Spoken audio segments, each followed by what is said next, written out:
Forktales, a podcast that feeds the food and beverage world. Forktales is brought to you by Pavone Group and Vigor, a branding and marketing agency for restaurant, beverage, and hospitality brands. Learn more at vigorbranding.com.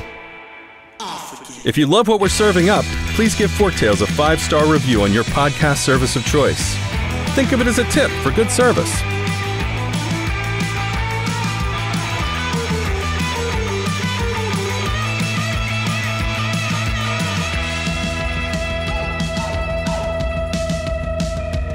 Hello, welcome to Forktales. I'm Michael Pavone, and we're really excited about this episode. This is going to be a fun story. There's a list, obviously, of truly legendary restaurants, right, in the United States. But the Golden Steer in Las Vegas is one of those restaurants. It's the oldest continually operating steakhouse in Las Vegas. And our guests today are Nick McMillan and Amanda Signorelli. I'm Italian, so I got that right? Nailed it. Okay. So the managing partners of the Golden Steer. The Golden Steer is a steakhouse that became a regular stop of Frank Sinatra, Elvis, and many others. There are rumors of secret doors. We'll talk about that. And, as one diner once said, the Golden Steer feels like the soul of Las Vegas. So, Nick, Amanda, welcome to the show. Well, thank you, Michael, for having us. It's fabulous to be here. It's a wonderful morning out here in Las Vegas, and we're certainly looking forward to chatting with you a little bit and telling you about the Golden Steer. Thank you. Fantastic. So the question is for both of you guys. Tell us a little about yourselves and how you came to be a part of the Golden Steer Steakhouse brand. And I guess there's like a love story or something else in there too, right? There is. Okay. A little bit of everything. So I'm born and raised in Las Vegas, fabulous Vegas. And my father actually purchased the restaurant back in 2001. And he did it because he loved the legacy and the story. And it was something that was really true and dear to his heart, as it is with many Vegas natives.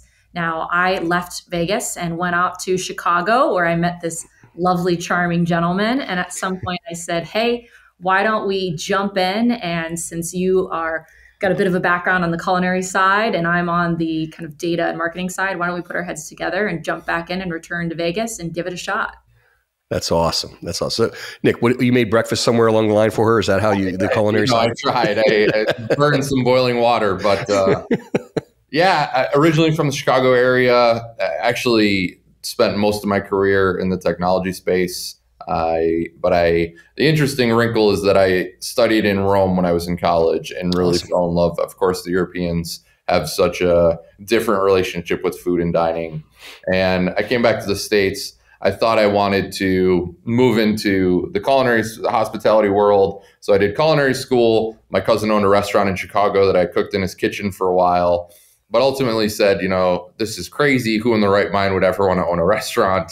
And left. I went back to the software world. The margins are much better, and never really anticipated coming back to it. And then, we met in Chicago, and we got married in 2018. And I sold the tech offer for my last business and had some time. And her father called and said, "Hey, I need you guys to either take over the restaurant or I'm going to think about selling it." And so we looked at each other and said, "Well, let's do it for a year." Right. Let's do it for a year. Give it a try. We'll kick ourselves. There's such an iconic story and history to the place.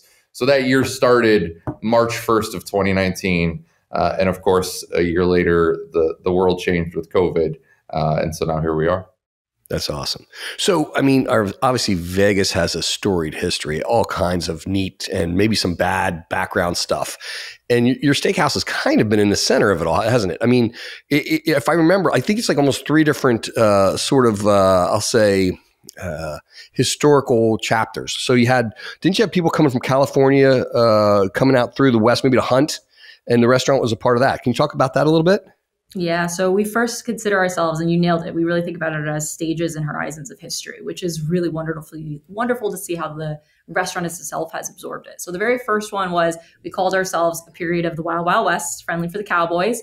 We were truly a Western frontier restaurant, which was a bit more technical back then. So what would happen is the cowboys would come in from all these different places around the world. They'd come to Nevada, they'd go out in the mountains, whatever they shot and killed, they'd bring in. It would be our responsibility to clean, prep, serve, and cook all those things for whoever had them. And so you have a lot of iterations of rattlesnake game, things like that on the menu, but very much Wild West cowboy lore. And so that's what we started as. And then the second phase of that was as Vegas matured and went from being a saloon style town to something a bit more elevated, we decided as a city to dominate the entertainment space, which led us to what we like to call the showman era. And so with the showman era, that's where you have Sammy Davis Jr., you've got Marilyn Monroe, you've got Frank Sinatra, you've got all these iconic, amazing celebrities and talents who are coming through Las Vegas, putting their foot on the ground and saying, let's own this, let's create it. And during that time, while they were out and performing for everyone else, they'd come back at night and dine at the Golden Steer. And we've actually got stories of patrons who said,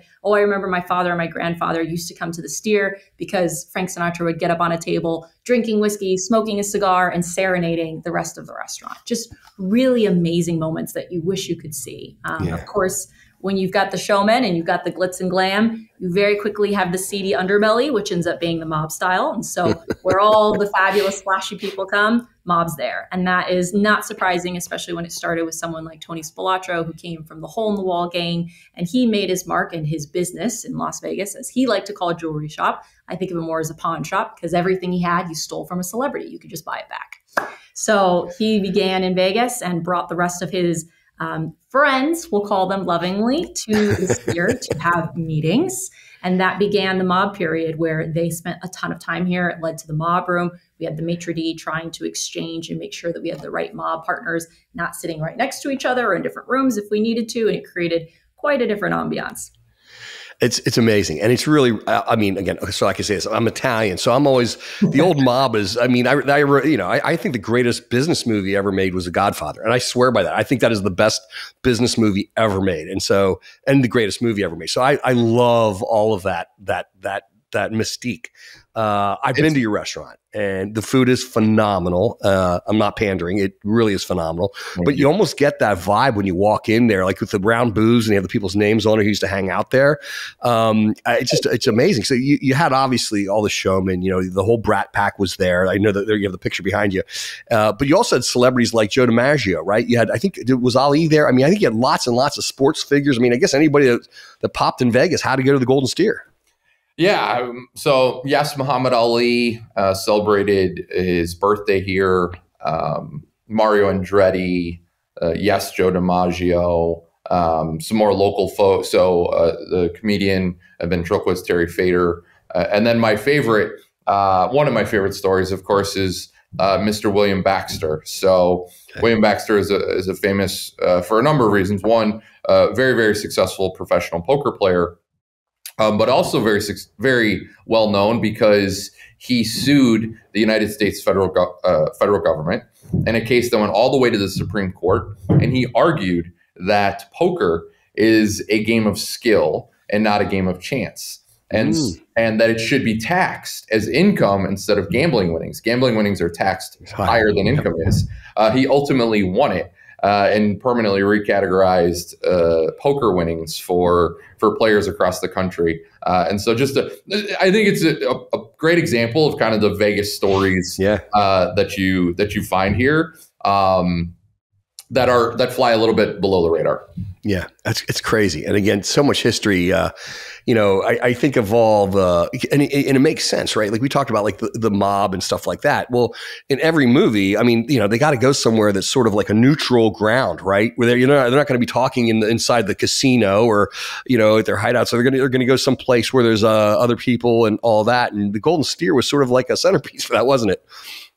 It was, and actually we're having this conversation from the mob room. So this is one of the private rooms that we have in the restaurant where they like to come in and dine and enjoy because it was separate, and so they could have some candid conversations.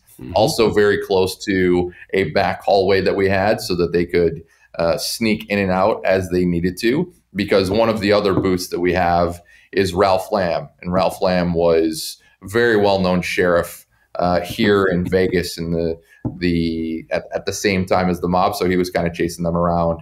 And so there was certainly times that one or both were coming in and required a quick getaway or a discreet exit. And so that's why they love to kind of sit and dine in here in the mob room. That's great. So we won't talk too much about the mob, although I do love the mystique. But so we can go to let's talk about, like, I know you don't serve burgers anymore, but you said in past interviews, I guess Elvis had his last burger at the Golden Steer. Well, I think he had the last burger that we served at the Golden Steer. I'm sure he had burgers after that. But yeah, we're not saying he didn't get poisoned there. No. He just had, yeah. I was very clear on that. From the mob, we had to make sure that we were clear about it. No, he used to come in. He would sit at the bar and enjoy a burger, and then as his fame continued to rise, he transitioned to sitting in. He has a beautiful, probably one of the best corner booths in the restaurant, where he would sit and transition from burgers to steaks. And so at that point, we decided, all right, no more burgers on the menu. And to this day, have still not served a burger since Elvis's time. So, okay, you guys joined the Golden Steer 2018. Then COVID came around, obviously, and probably created havoc for everybody, like it did everybody else. I know how it affected the restaurant industry. But you guys, I've been to your website. You guys are doing mail order, things like that too. Is that right? So we're going to talk a little bit about that and some of the thinking that you put behind that.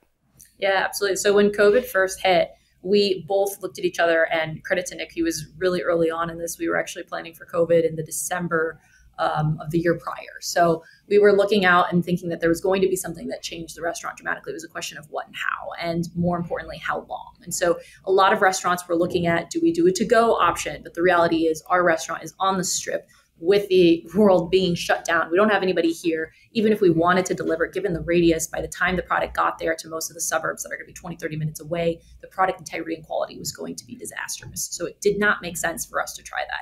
The other element, when you look at the actual nature of our business at the time, the predominant share of our customer base actually came from outside of Nevada. And so we said, all right, so most of our customers that we need to be able to get to aren't here. Let's ship to them. Fortunately, in a prior life, I had run a company and was good friends with some folks that had started a shipping company that was on food side, and that was Home Chef. Nick also had his first company, which was Right Bites. So he also had an idea of how to do shipping. So we looked at each other and said, let's give it a go. So we went live on Gold Belly, which was May 19th, sold out of our inventory with one email in about 2 weeks, said there's something there. Let's turn it on and run with it for a bit. Fast forward to November of that same year, and we ended up taking it in-house and selling ourselves on Shopify and building that out. That's great. Now we've been able to double that business pretty much year over year. And interestingly enough, that business is actually a seasoning company first and a steak company second. Wow. Good for you.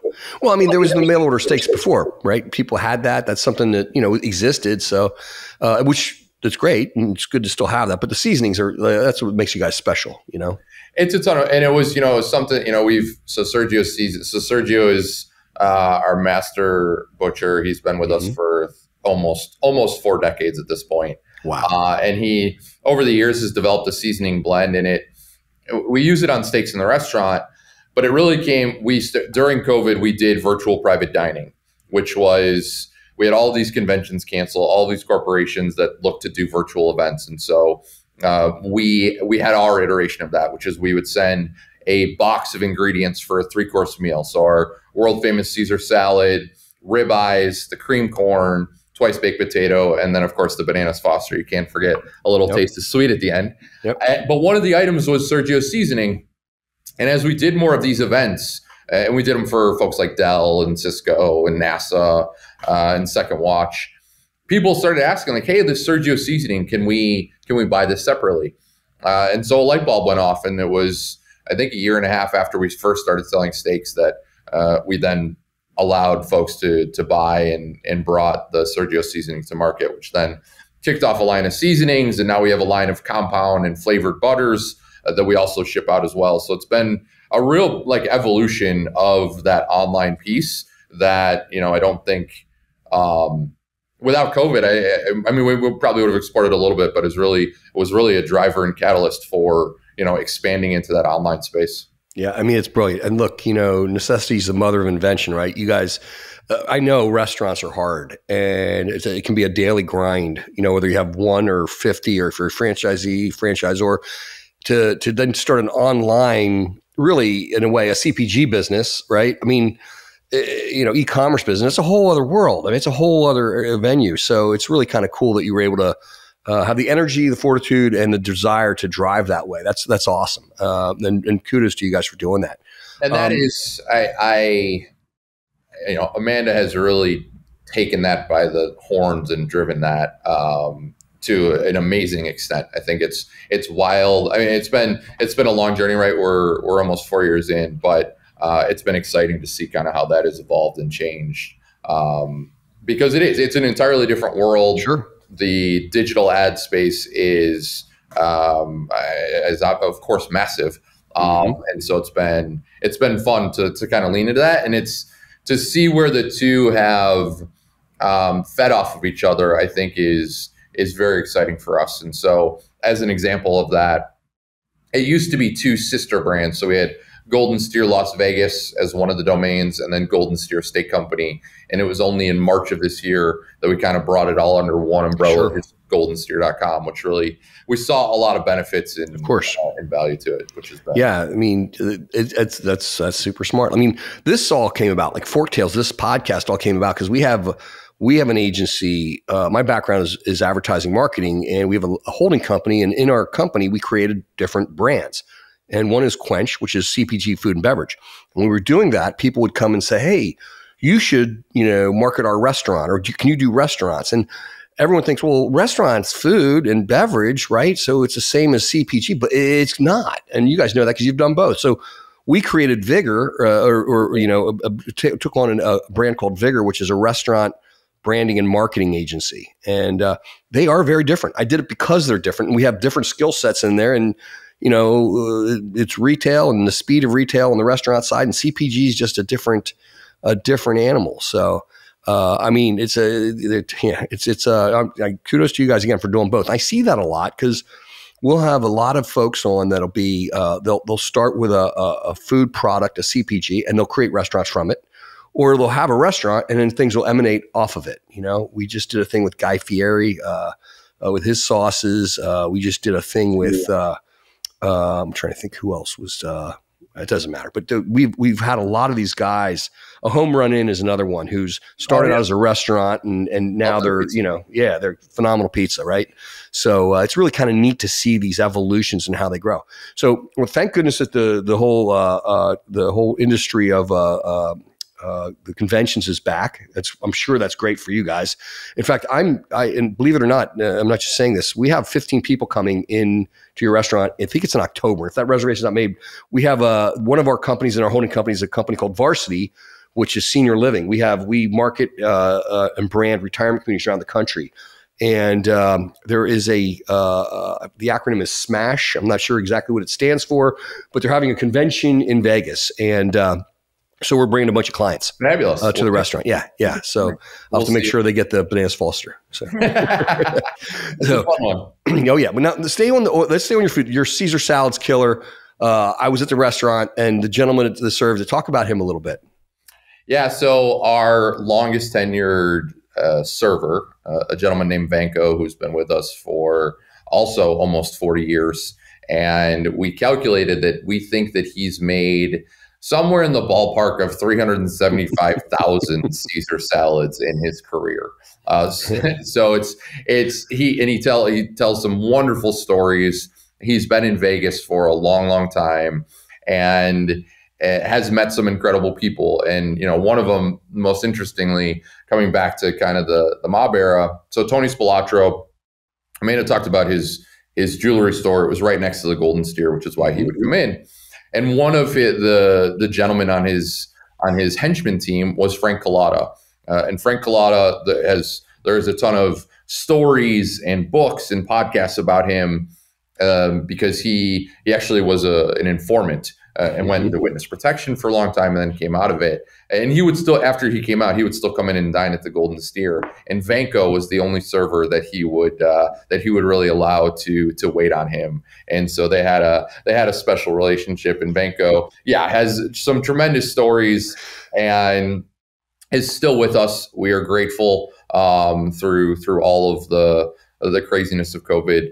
Remained with us and is a treasured part of the team. And we are not just him, but we have a tremendous team. But it's a ton of fun when Vanko's making your Caesar salad. You'll definitely hear some stories about Old Vegas for sure. It's super cool. Like I said, I absolutely loved my time there, and you were not there, but he was. So that, he was there. So we got the Caesar, and it was phenomenal. So and the whole Mystique. And what's really cool, and I should say for anybody who's interested in checking out the restaurant. When you think about Vegas and restaurants, like there's these big casinos. They have all the restaurants in the casinos. You guys are not in a casino. I mean, you're old Vegas. You're on the Strip, right? We are. Our address is not technically on the Strip. We are about a half a block or a block off the Strip, but we're in a strip mall. Yeah. And so a lot of times we get feedback, like folks drive up and they say, like, when I first drove up, I didn't think that I was in the right spot. Because, we talk about all this history and everyone that's come in, and you drive up and it's a strip mall. Right. But then you walk inside and it's like a little time capsule back to old Vegas. We still have, we still have the carpets in the dining rooms and the popcorn ceilings and a lot of the elements that kind of transport people back to that time. And so, but yeah, and we've always been in this location, 66 years. And you can think about, back to Amanda's story about the frontier days, you can kind of see it when you come here. Like, this is not, there was the old Strip down on Fremont, and then some of the kind of the new hotels were being built in the 50s and 60s, but this was kind of just a little bit off the beaten path. And so there were hitching posts, and it's easy to see how folks would, go out and hunt in the wilderness, which was not that far from where we currently are. Now, of course, today it's a much different story. Vegas has seen some tremendous growth, but yeah, it's a ton of fun when folks come in for the first time and kind of look at themselves at the outside, like, are we at the right spot? And then walk in and a whole different world. Yeah, well, the way you explained it was absolutely 100% my experience. Because when I went out there, I think I took an Uber, and you know how sometimes Ubers, you put an address in and you're like, well, this doesn't look right. I did the old, well, this doesn't look right. And then I was like, wait, no, there's, yeah, we're right. Okay, great. And walked in, it was like, to your point, it's like Oz, right? You open the door and there you are. And so I think anybody that goes to Vegas, the mystique, the history, all that stuff is so important and so cool. And, it's just neat to go to, anybody go to the Wynn or whatever, which they're all fine. They're all great. But I mean, like, to go out and see your place is like, it's like going to a museum. But then on top of it, the food is as good as anything you're going to get anywhere, if not better, as far as a steak. So I just think you have such a cool vibe going. And, well, thank you. Yeah. And especially this year, it's bittersweet, right? So the Tropicana is in the process of being torn down, and it's a reminder. What's that? The Mirage. The Mirage, of course, is the first hotel that Steve Wynn built from the ground up is also in the process of being demolished. So it's exciting. The town has seen tremendous growth, and I think the community has benefited from it greatly.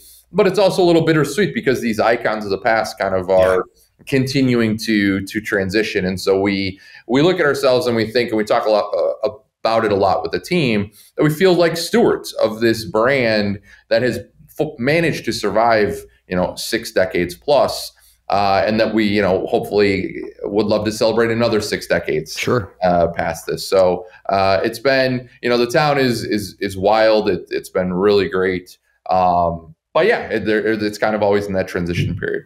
That's funny. I mean, it's really it's an amazing kind of thing, and just to have that history is just it's a treasure. To your point, so a lot of the restaurants will claim that they focus on hospitality, but very few do it well.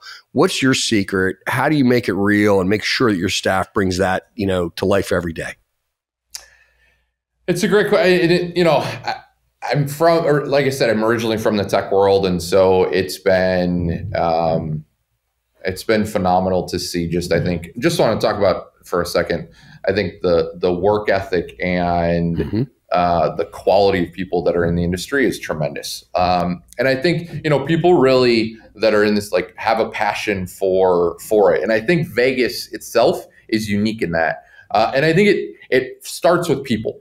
I think, to quote Steve Wynn, he always said, that people make people happy. And I think we really try to embrace that. So Pete Wells just retired as the New York Times food critic, and his final column, one of the things that he talked about was phones, that a lot of restaurants don't answer phones anymore. And we do. We actually, we get a tremendous number of inbound phone calls, and we've hired up folks in the restaurant to be able to try and answer as many of those phone calls as possible with a human voice, because we think that is important. And we, at the end of the day, we we're a family business. There's not too many family businesses on the Las Vegas Strip. And so we try to bring that warmth and the idea of, folks are coming in to celebrate their most treasured moments, their birthdays, their anniversaries, graduations. It's always fun when a local came in for prom and now they're coming in for, their kid's graduation or anything like that that's multi-generational. And so there's a lot of history that folks have with the restaurant, and warmth, I think, is one of the big pieces that we try to focus on. I mean, there's the tactical, the steps of service and all of those pieces, but we really try and say, how do we make people feel good and feel happy, feel welcomed? If something is wrong, if there is a miss on food, we will, either replace it or take it out. Like, we do everything that we can to ensure a great experience, because we know that folks are coming in to celebrate those special moments. So we really try and focus on the people first. We have a tremendous staff that I think enjoys the history and kind of being a part of that stewardship of a legacy brand. And it's a ton of fun. And I think we are fortunate that we have had folks that have been with us for a long time to kind of keep that, like a Venko and a Sergio, over the decades, that have seen the ebb and flow of the city, that have seen the ebb and flow of the restaurant, and have some, a foot kind of in the old Vegas hospitality that folks like to reminisce about. And so we try and bring that and make that real, day in and day out, which is a fun and interesting challenge as a part of the restaurant industry. Yeah, I mean, well, okay, so, and I'm not saying everyone can do it well, but anyone can make a steak. I can go home and grill a steak, but if I go to your restaurant, I'm going to get a phenomenal steak. But really, it is about that whole experience, right? And those people they're part of the brand. Like I said, I did have your gentleman, Banco, I guess is his name, to make my salad. It was phenomenal. I mean, and that was part of the whole deal and part of the romance of the whole place. So I think that's phenomenal. So now, talking about special moments, last year you guys purchased 1,000 square foot of adjoining space. You're expanding for the first time in 50 years. Now you have a classic look architecturally. How hard is that to do? And what are you going to do with that space? It's just tables? You can do more banquets? Is it, talk a little bit about that. Yeah. So we opened it, and it was exciting. It was the first time in 50 years. And to Amanda's point, in the restaurant, you can see the evolution over the 6 decades, because the current bar that exists today was the last expansion that we did in the 70s. And so it was fun to take on this project of this first expansion in 50 years. So we opened it last November, right before F1, and it is additional dining space, but also mainly with a focus on large parties and private dining, which is a tremendous part of Vegas now with all of the social parties that come in, and of course all of the conventions, and we kept everything as, it was very inspired, of course, by the existing space. So wood paneling, which is a huge part of the existing restaurant, the original restaurant, it was kept. The carpet is the same. We kept the popcorn ceiling. So it was a very fun conversation with our designer and architects before we'd even started construction. We walked through the existing space to kind of get some design ideas. Mm-hmm. And we were talking about the ceilings. And I was like, well, of course we have to keep the popcorn ceilings because we have the popcorn ceilings in the existing space. And our designer looked at us and she's like, I've taken a lot of popcorn ceilings out in my career, but I've never actually had a client that wanted to put them in. And, of course, would it be our first choice if we were just, starting from scratch? Maybe not. But it's a part of the history and the kind of the rounded coving of where the walls meet the ceiling is a part of that. That's awesome. And so all of those pieces that we took we have this beautiful circular soffit that is in the main dining room, and we also created a similar one in one of the new rooms as well, just to make people continue to feel like this is an extension. No different than what the Steer has done over the 6 decades of continuing to kind of grow and do it in a way that is in harmony with the rest of the space. So it's been, and I guess I'll just say we were very excited. So when we opened it, the first night we did a friends and family dinner. And the first couple that walked in, they gave us a hug, and she was super excited. She's like, "Oh, congratulations on the opening!" Like, and we were at this time we greeted people in the new space. So she walked into the new space, gave us a hug, and she's like, after the hug, she's like, "All right, this is awesome. Congratulations. Can we see the new space?" She was standing in the new space and asked to see it, and really made us smile. And that was kind of the goal, that folks wouldn't have any idea that they were standing in a You had to pump like some old cigar smoke in the seat cushions. We right? didn't do that.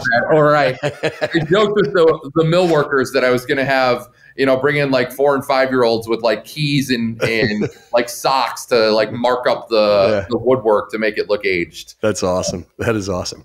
All right. So now I'm going to ask you, I've read that the steer has the best steaks on earth, and I've had it phenomenal. Absolutely. I concur.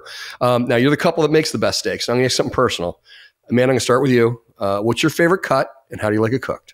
That's easy. Ribeye, 100%. Absolutely. Medium rare, and always with, if I can, I really like our maitre d' butter. I think we did a great job with it, so I like to put that on top. Well done. Well done. Nick? Well, our ribeye is our signature cut, 24-ounce bone-in. And I won't pick that, but I would say actually the strip loin, our New York strip, our 16-ounce New York strip, is probably my go-to now. I think it's the perfect blend between, filet, of course, is delicious if you're looking for that. Very lean, tender. A ribeye is fantastic. Great marbling, a good bite. And I think the strip kind of plays right in between those. It's got good fat for good flavor, but it's still got some good tenderness. We butcher all of the meat in-house, so everyone's steak is cut fresh that day, which I think really adds to that element of freshness. And we wet age everything for a minimum of 28 days to bring a little tenderization to the meat. And it's a ton of fun. We cook it, we keep it old school. We cook on commercial broilers that really help us kind of measure the amount of char that we're getting, based on kind of the distance from the heat source. So it's very old school. I think the broiler is as old as Sergio is. I was going to say, you even bought him a new broiler. He's been here all these years. He needs a new broiler. He knows how it works. He likes the old That's awesome. Yeah, that's great. Now, Amanda uses the butter. What do you, anything you'd like to add to your steak? No, I like to keep it traditional and classic. So I'm kind of in between both guys. I'm always at the ribeye. I did the bone in at your place. Phenomenal. I don't put anything on my steak. So I love ribeyes. There's probably a healthier steak out there, the filet, but I figure, my deathbed, I'm not going to wish I ate more fillets. I'm always going to eat a ribeye. So agreed. Ribeye and a big bottle of Cabernet or an Amarone. I love Amarone wines. Oh, that's like heaven on earth. I'm getting hungry. So nothing on your steak. If someone wants to put ketchup, is there any judgment? There's not. And I think for us, that comes back to the hospitality piece, right? At the end of the day, we're serving you your steak. So if you want ketchup, or you want A1 or Heinz 57, or you want it butterflied and well done, no judgment from us. We're going to prepare it the way that you want. Which I think is important, because you're coming in to celebrate, and so who are we to say that you can't have it that way? But that's where we do differ a little bit, because I do judge, and I love my wife, but she's always well done. Steaks well done. We were in Italy, and the steak Florentine, right? And they make their steak Florentine. It's just aged, and it's basically, they make it one way. They only make it one way, and and very expensive. And to your point, it's your time, your money. People should be. She walked in and she asked the waiter. She said, "I know I probably shouldn't ask this, but can they make it well done?" He's like, "Sure, but I'd like to recommend the filet for you." He would not sell her the T-bone, the steak Florentine. He would not. He's like, "I will get you a filet." That's all you're allowed to have.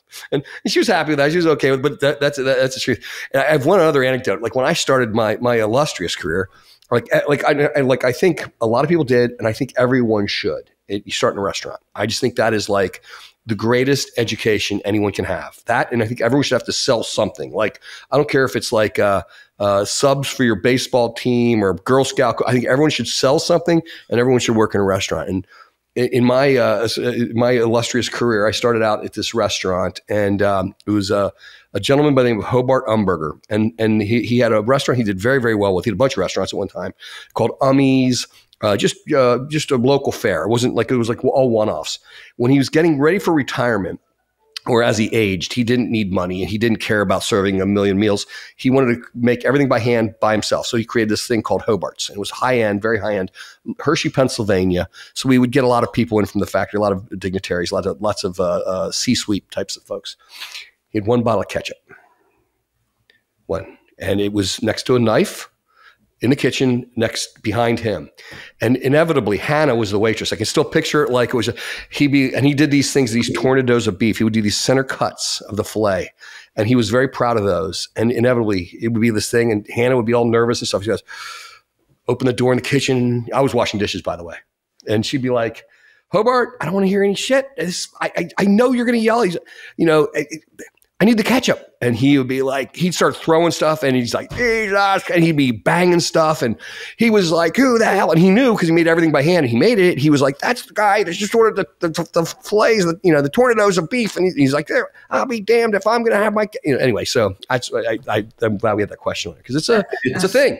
It is 100%. And we like to have these conversations because a lot of folks share your perspective. And which, in some sense I can understand and empathize with, but I think I will say to the story you told about your wife in Italy, we will recommend. So if, I think a good example is like the tomahawk. So we offer a 40-ounce tomahawk, and it's a tomahawk ribeye cut. So it has a good amount of fat in it. And so one of the places that we will do some recommendations is if someone comes in and orders a tomahawk rare, we will maybe suggest like, hey, because if you want it rare, some of that fat is not going to render out. And so it's still going to be it could come across as a little tough or a little gristly. And so there will be some times that we'll make some recommendations, but at the end of the day, folks are ordering what they would like. And I think for us, it comes back to that hospitality piece of, we want you to feel warm and welcomed.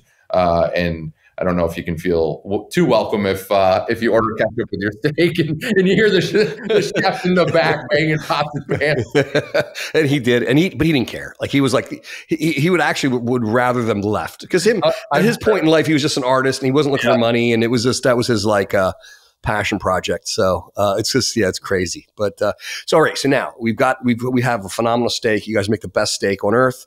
What sides? You have a lot of sides. What sides are we getting? I mean, everyone's got their go-tos at a steakhouse. What are we getting here?